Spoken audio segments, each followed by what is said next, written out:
সম্ভব, কিন্তু আমাদের মানসিকতা যখন বড় না হবে, চেতনার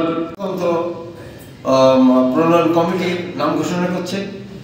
1 নম্বর হচ্ছে ডক্টর আব্দুর রহমান, 2 নম্বর ডাক্তার আব্দুল্লাহ আল মামুন, 3 সাবেক অধ্যক্ষ আলমডাঙ্গা ডিগ্রি কলেজ জনাব আব্দুল আল মামুন রেজা, সাংবাদিক রহমান মুকুল, বিশিষ্ট সমাজসেবক নূর মোহাম্মদ টিপু, আল একরা একাডেমির পরিচালক প্রভাষক আব্দুল হাই,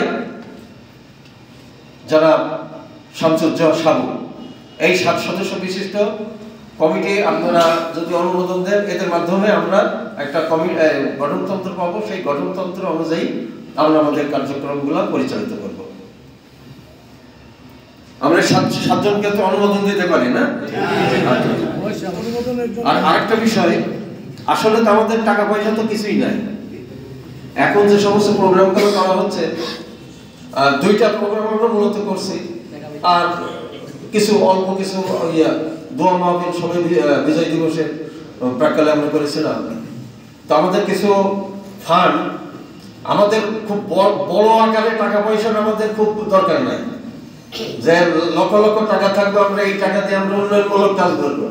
উন্নয়নমূলক কাজ বলতে আমাদের সংগঠনকে পরিচালনা করার জন্য যতটুকু অর্থের দরকার, সেই অর্থটাই আমাদের থাকলে পরে কিন্তু আমরা পাইবো। কারণ এই উন্নয়নমূলক কাজ তো করবে মূলত গভর্নমেন্ট, তাই না? আর আমরা আমাদের পরিচালনার জন্য আমাদের একটা অফিস দরকার। আমরা তো সবসময় তো এখানে এই এত বড় এখানে একটা কষ্ট আছে, তাই না?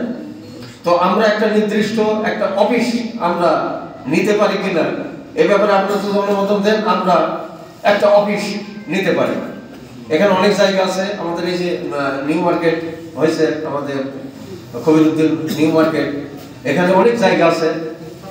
আরো অনেক যদি আমরা খুঁজি, আমাদের মাল্টি কিছু বিল্ডিং হচ্ছে, সেখানে আমরা নিতে পারি। আপনারা অনুমোদন দেন, আমরা একটা অফিস নিতে পারি। আমাদের ন্যূনতম এটা তো আমরা নিতে পারি, তাই না? এর মাঝে আপনাদের কি কোনো কমিটমেন্ট ছিল? আমি যা জানতে চাচ্ছি। না, কমিটমেন্ট ছিল না। না, এই মিটিংয়ের আপনাদের আউটকাম কি, এটা আপনাদের আগে থেকে কি নির্ধারণ করা হয়েছে? হ্যাঁ, কি করবেন এই মিটিং থেকে? আপনারা কি চান, আশা করছেন?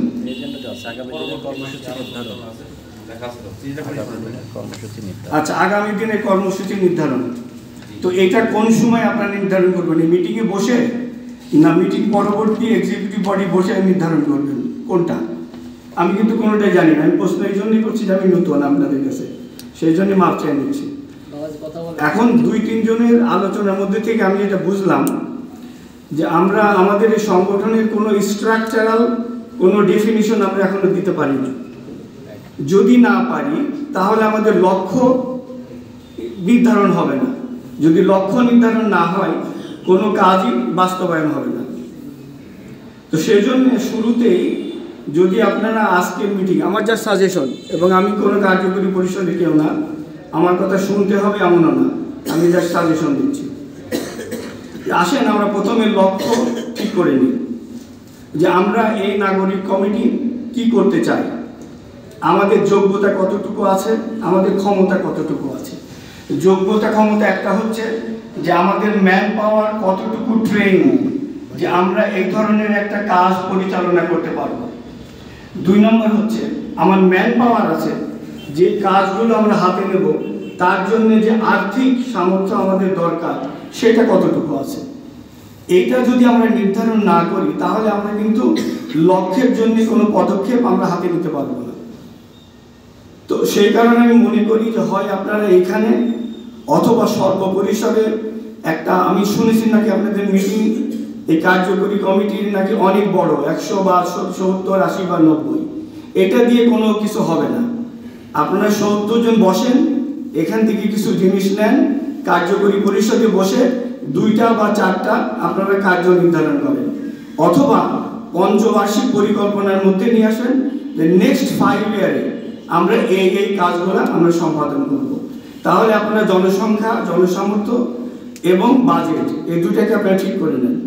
নিয়ে আপনারা বলেন যে এইটা আমরা জানি, আমাদের সামর্থ্যই আমরা এই করতে পারি।